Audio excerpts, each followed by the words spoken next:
Bismillahirrahmanirrahim. Assalamualaikum warahmatullahi wabarakatuh. Salam birokrasi melayani. Baik, Bapak Ibu sekalian, kita akan mereview dan menjelaskan strategi pembelajaran terkait dengan mata pelatihan berpikir kreatif dalam pelayanan. Nama saya Satriawan, saya Wideiswara dari Balai Besar Pendidikan Pelatihan Kesejahteraan Sosial Bandung yang merupakan PT Diklat dari Kementerian Sosial. Pencairan suasana atau bina suasana. Di sini saya menawarkan sebuah permainan yang namanya bermain tepuk kreatif. Jadi kalau biasanya tepuk itu adalah menepuk dengan dua tangan kita, tapi tepuk kreatif kita akan memadukan tangan kita dengan tangan teman-teman kita yang ada di sebelah kita.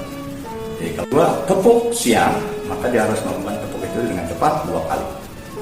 Kalau tepuk malam, tepuk sore, maka melakukan tepuk sebanyak 3 kali.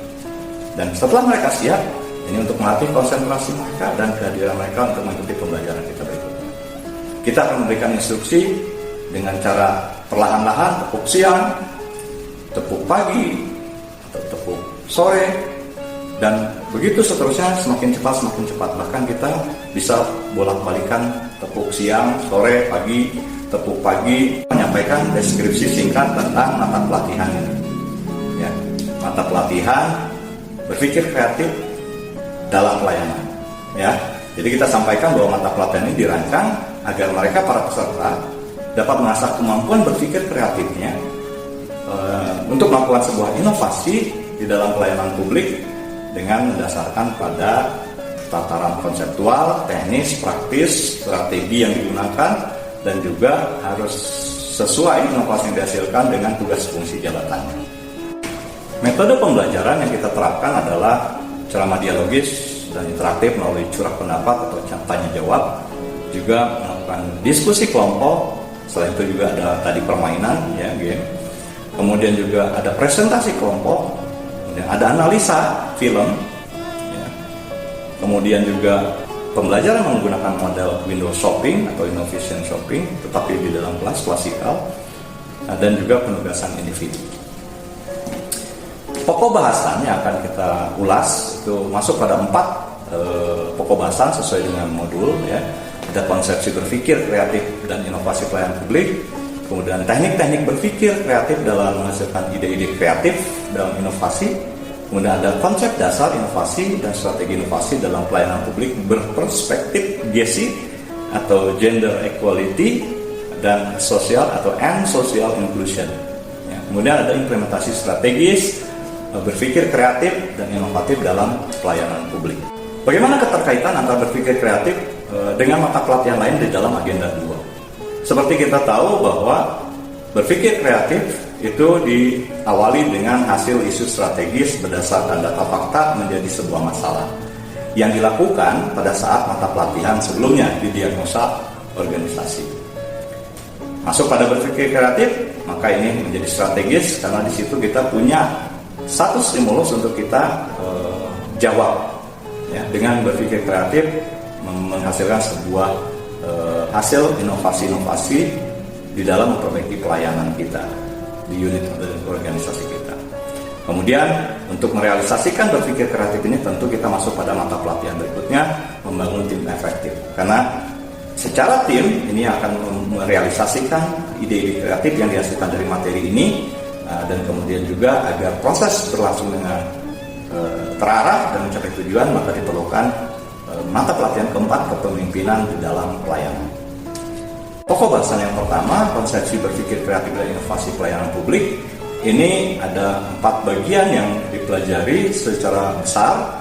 Ada berpikir kreatif, ya, yang bisa diartikan sebagai proses imajinatif, dan tentu saja tidak bisa diramalkan karena bisa saja itu setelah sekian waktu baru dirasakan manfaatnya begitu.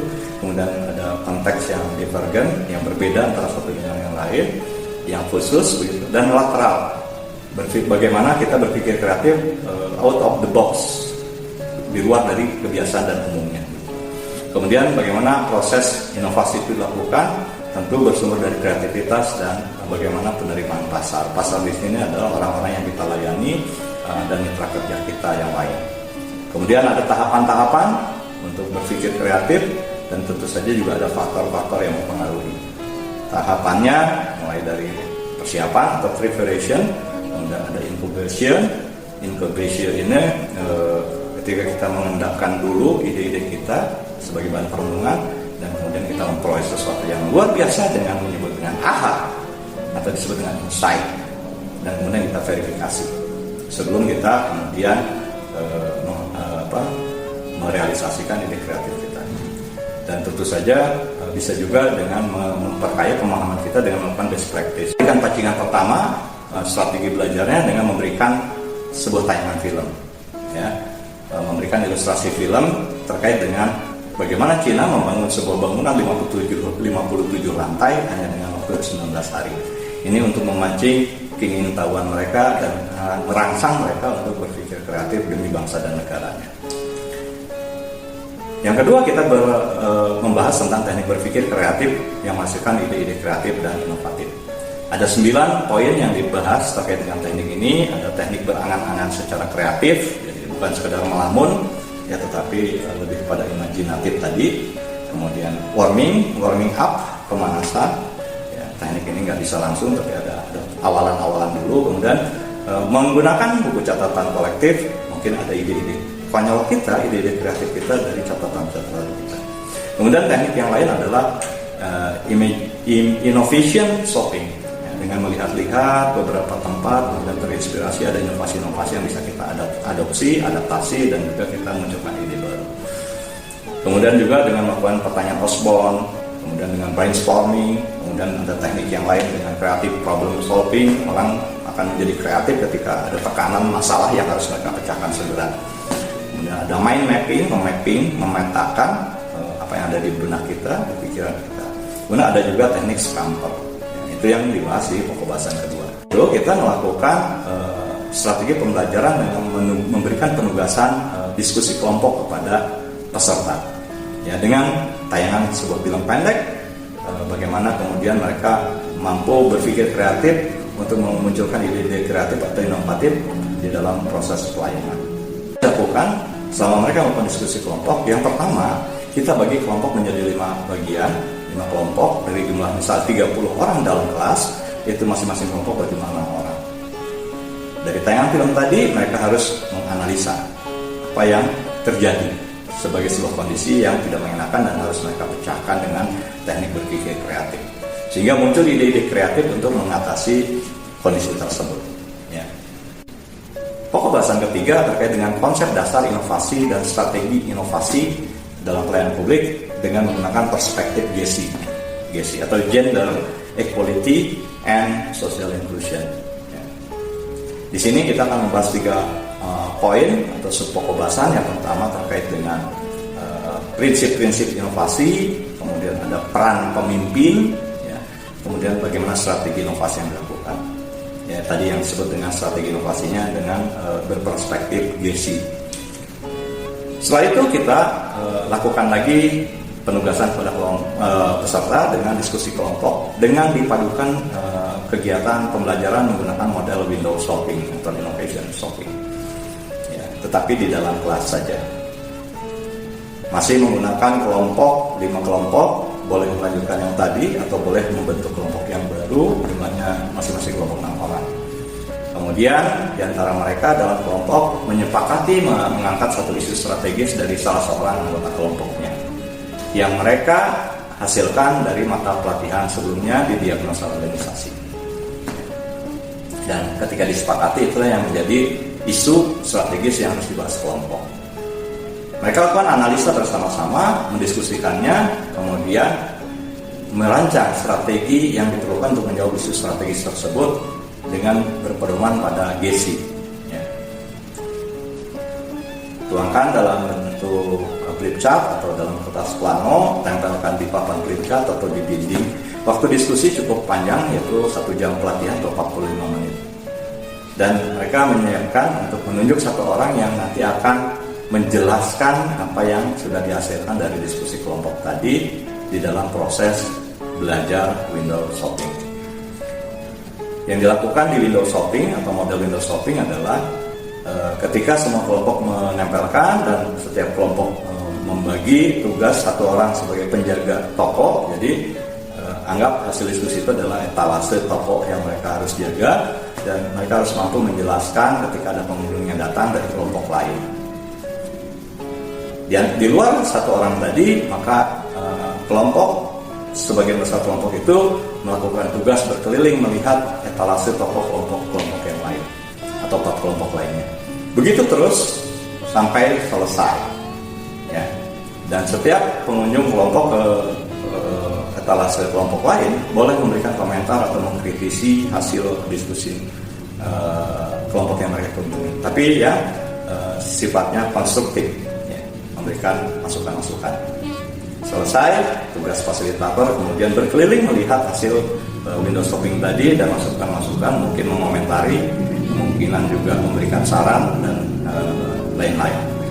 Dan juga mengapresiasi kalau memang ada ide kreatif yang perlu diapresiasi. Dan ingat, cara ini bisa dilakukan dengan model klasikal, ya, tidak e-learning.